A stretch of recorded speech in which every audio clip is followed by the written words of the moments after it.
Greeting of the day, guys. It's me, Sahil Zamadar. Now we continue our reading, Kindling Your Inner Fire. Trust yourself, create the kind of life you will be happy to live with all your life.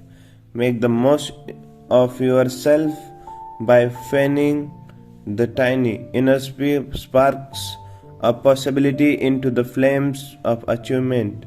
Written by Foster C. McLean. The day that Yogi Raman shared his mythical little fable with me, high atop the Himalayas, was actually quite similar to this day in many respects, said Julian. Really, our meeting began in the evening and carried on well into the night. There was such a chemistry between the two of us that the air seemed to crackle with electricity. As I mentioned to you earlier, from the first moment I met Raman, I felt as if he was the brother I never had. Tonight, sitting here with you and enjoying the look of intrigue on your face, I feel the same energy and bond. I will also tell you that I have always thought of you as my little brother since we became friends. To tell you the truth, I saw a lot of myself in you. You were an amazing litigator, Julian. I will never forget your effectiveness. It was obvious that he had no interest in exploring the museum of his past. John, I had liked to continue to share the elements of Yogi Raman's fable with you. But before I do this, I must confirm something. Already you have learned a number of highly effective strategies for personal change, which will do wonders for you if you apply them constantly. I will open my heart to you tonight and reveal everything I know, as it is my duty to do. I just want to make sure that you fully understand how important it is that you, in turn, pass this wisdom on to all those who are searching for such guidance. We are living in a very troubled world. Negativity pervades it, and many in our society, and floating like ships without rudders. Weary souls searching for a lighthouse that will keep them from crashing against the rocky shores. You must serve as a captain of sorts. I am placing my trust in you to take the message of the sages of Shivana to all those who need it. After consideration, I promised Julian with conviction that I would accept this assignment. He then continued passionately, the beauty of the whole exercise is that as you strive to improve the lives of others, your own life will be elevated into its highest dimension. This truth is based on an ancient paradigm for extraordinary living. I am all ears.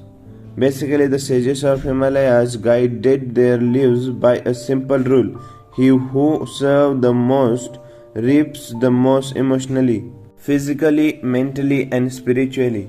This is the way to inner peace and outer fulfillment. I once read that people who study others are wise, but those who study themselves are enlightened. Here, perhaps for the first time, I saw a man who truly knew himself, perhaps his highest self, in this austere clothing, with the half smile of a youthful Buddha gracing his supple face. Julian Mantle appeared to have it all: ideal health, happiness, and an overriding sense of his role in the kaleidoscope of the universe. Yet he owned nothing. This brings me to the lighthouse. said Julian, remaining focused on the task at hand. I was wondering how that fit into Yogi Raman's fable. I will try to explain, he responded, sounding more like a well-schooled professor than a lawyer turned monk who had renounced the sensual world. You have now learned that the mind is like a fertile garden, and for it to flourish, you must nurture it daily. Never let the weeds of impure thoughts and actions take the garden of your mind. Stand guard at the gateway of your mind. Keep it healthy and strong. It will work miracles in your life if you will only let it. You will recall that in the middle of the garden stood a magnificent lighthouse. This symbol will remind you of yet another ancient principle for enlightened living. The purpose of life is a life of purpose. Those who are truly enlightened know what they want out of life emotionally, mentally, physically, and spiritually. Clearly defined priorities and goals for every aspect of your life will serve a role similar to that played by a lighthouse, offering you guidance and refuge when the seas become rough. You see, John, anyone can revolutionize their lives once they revolutionize and direction in which they are moving. But if you don't even know where you are going, how will you ever know when you get there?